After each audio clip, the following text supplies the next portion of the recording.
switch.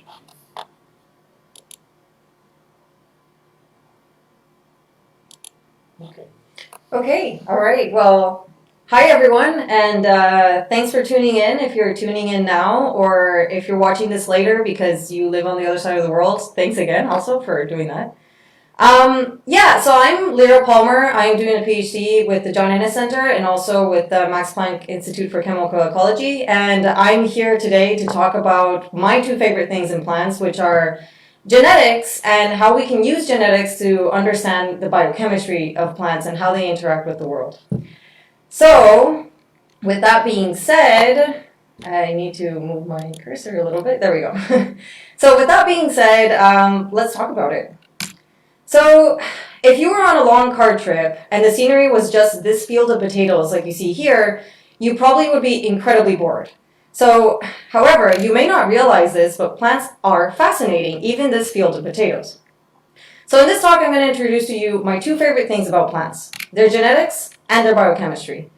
And I hope by the end, you too can see the wonders that lie beneath the humble potato field.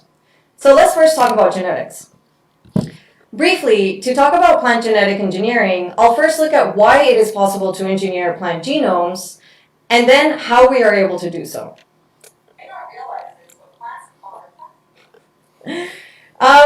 So why is plant genetics interesting? So let's take a look at chromosomes to start answering this question. If you remember from biology class, chromosomes are units of DNA packaging. Most humans have 46 chromosomes, or 23 pairs of matching chromosomes from each parent, making us a diploid organism. If we look at the simple Arabidopsis, a plant commonly used as a research model, we find 10 chromosomes or 5 pairs of chromosomes. And if we look at bread wheat, we find 42 chromosomes or 6 copies of 7 unique chromosomes. This means bread wheat is a hexaploid, and this phenomenon is referred to polyploidy, which happens quite often in plants. For example, pasta wheat is a tetraploid with 4 copies of each chromosome. Strawberries are octaploids, and potatoes have different ploidies across different potato varieties. Ploidy usually comes in pairs, but some plants are triploid, which makes sexual reproduction very difficult. Fortunately, plants are very good at reproducing clonally, for example, by tubers like in potatoes. In fact, many of the crops that we are used to eating are all clones to each other. Well, many of them, not all of them. Polyploidy is much rarer in animals, with only a few examples of polyploid vertebrates like salmon. These large-scale genomic changes play huge roles in evolution and mean that plant genomes could potentially be altered without completely messing up the plant.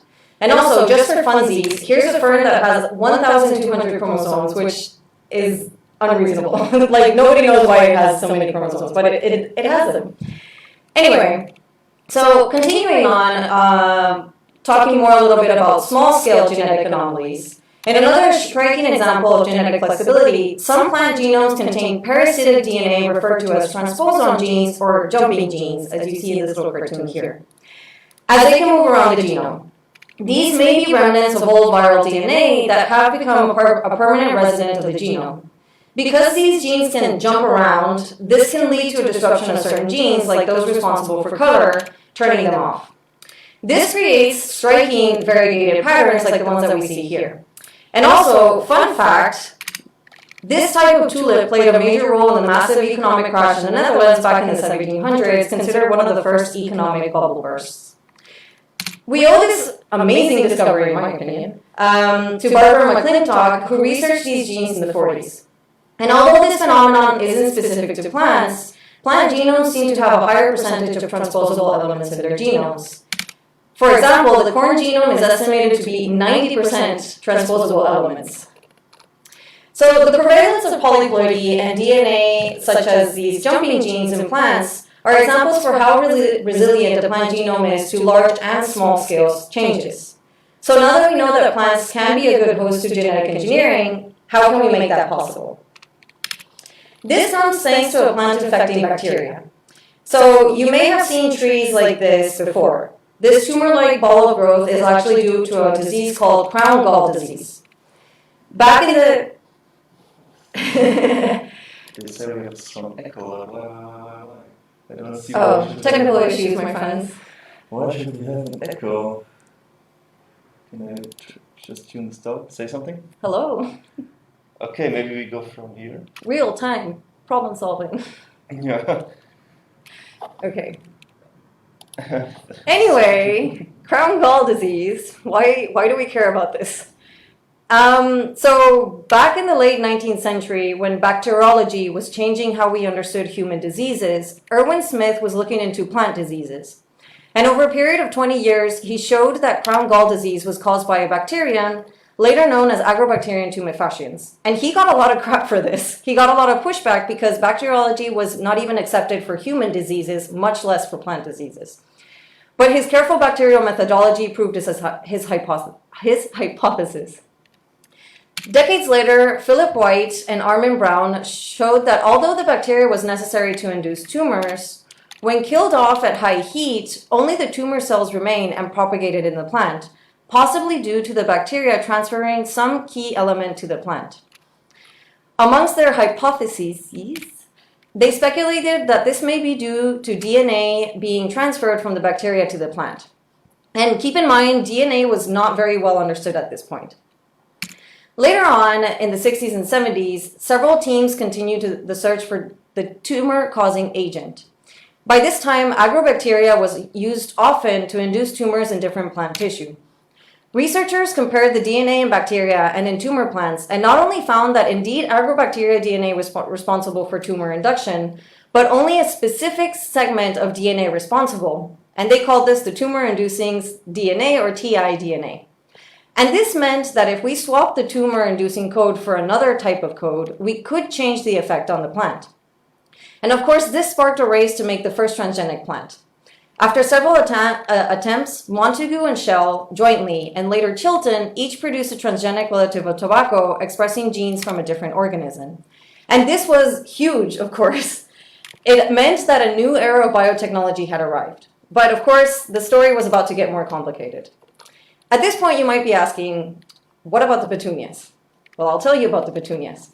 So after the success of the first transgenic plants, in 1990, Napoli and Jorgensen were studying flower color in petunias. They constructed a transgenic plant that would, in theory, produce a higher amount of pigment needed for a deep violet color. What they got instead were white streaked petunias, which was confusing to say the least. So when they checked the gene expression for both the transgenic gene and the native gene, they found that both of them had been turned off. And throughout the decade, this phenomenon was studied both in plants and animals, for example, in this tiny worm here, which is still used today in many developmental studies.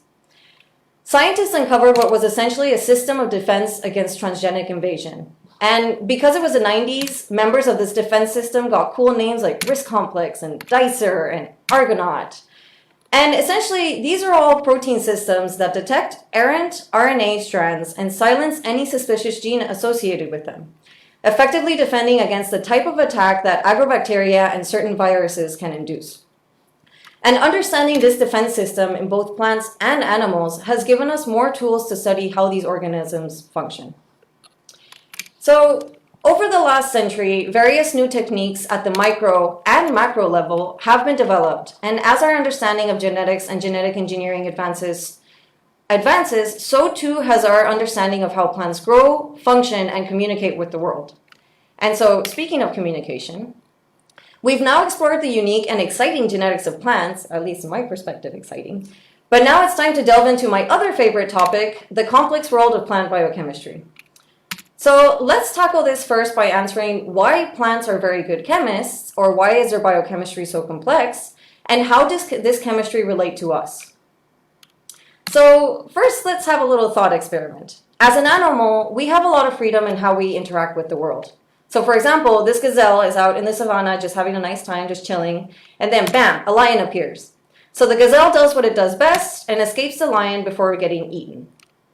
Now, let's put ourselves in the perspective of a plant. When the gazelle that is hungry from the energy spent running from the lion comes to snack on the plant, the poor plant cannot run away. Oh no! However, it's not entirely defenseless. Plants must have some type of defensive strategy to survive in this harsh world, so they have become very efficient chemical factories. By employing defensive chemical compounds, they become gross or even dangerous to eat for potential predators. And when it comes to reproduction, plants also rely on their chemical factories. Flower color, smell, and taste are all chemical strategies used to attract different kinds of pollinators. In this case, a very large bumblebee. So what does this mean for us? Humanity has depended on plant biochemistry since our early times. Plants feed us and give us essential nutrients. We have also relied on plants to be our medicine. Even now, many important medicines are still harvested from plants that produce them. Culturally, plants have given us pigments for our clothing and our art, and some plants are still used in many cultural customs, such as coming-of-age rituals or yearly holidays. We owe plant biochemistry a great deal, and the knowledge that we gain from exploring how plants make these chemicals benefits us as a whole. So, talking a little bit about what we do in the lab that I'm in, we study chemicals produced by this pretty plant, the Madagascar periwinkle. This plant produces a variety of alkaloids that have been used in chemotherapy for the last 50 years, for example, vinblastine and vincristine. Currently, production of these alkaloids mainly comes from the plants, as chemical means to produce them have been inefficient and expensive. This means that the cost of life-saving treatments is quite high and can be financially devastating for someone surviving cancer. Well, it turns out this chemical pathway is quite complicated. However, using the techniques I mentioned before, such as putting candidate genes in another plant and checking for the production of these chemicals, or silencing the genes in the periwinkle themselves and checking for the absence of certain chemicals, has led to the discovery of many important genes in this pathway. And we dream of a day we can finally discover all the genes involved in this pathway and transfer them maybe to an organism that is easier and less intensive to grow, or even harvest these compounds from a cell-free environment. This in turn would make cancer treatments much more available to those who may need it, besides furthering our understanding of biotechnology. And on a more fun note, I want to talk a little bit about my research. I study a pathway that leads to a different and a much simpler end product. I work with catnip, a herb that is well known for its euphoric effects on cats. This effect seems to be a case of miscommunication, though. The intended target of the plant's chemicals are not cats, but most likely insects that react strongly to these compounds. I study how this plant makes these chemicals by employing the gene silencing strategy I mentioned before. In my case, because the chemicals I am studying are invisible, I target both the genes that produce these chemicals and the gene that is involved in making chlorophyll. This results in plants that have patches of yellow or white leaves. I collect those patches, do a chemical extraction, and analyze how silencing these genes changes the chemical landscape of the plant. And by understanding how different genes are responsible for certain chemicals, we gain a better understanding of the range of mechanisms that lay behind our favorite cat drug and how nature can be so creative when it comes to biochemistry.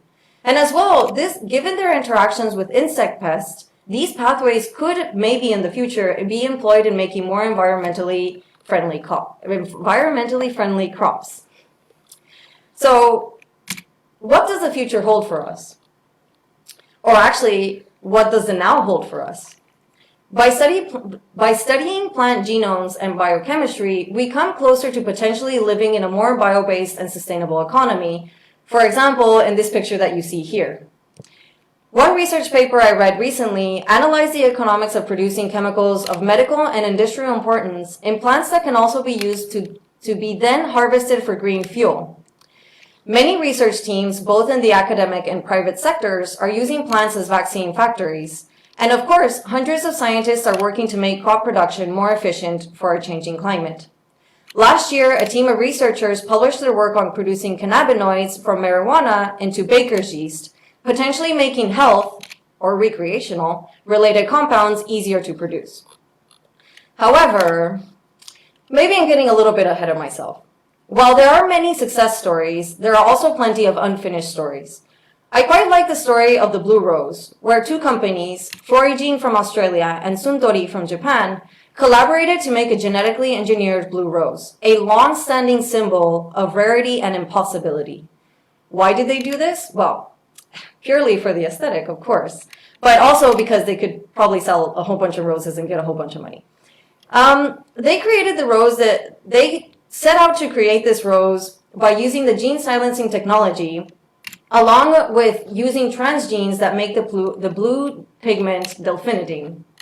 So by silencing the genes that make the pink color and introducing a compound that makes the blue color, they're hoping to get a blue rose.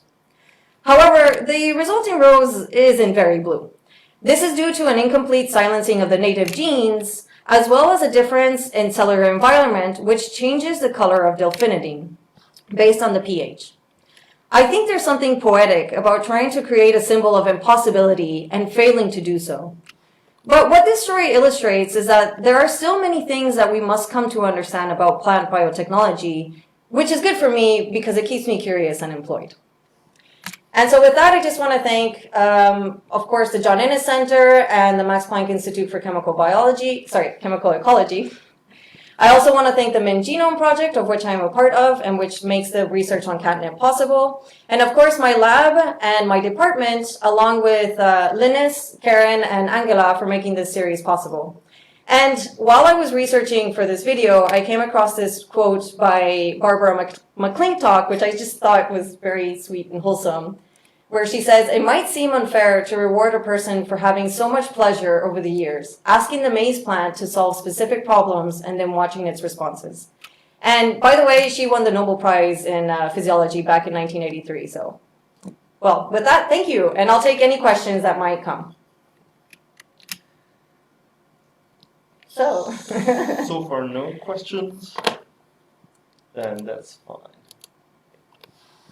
maybe I might be getting direct questions.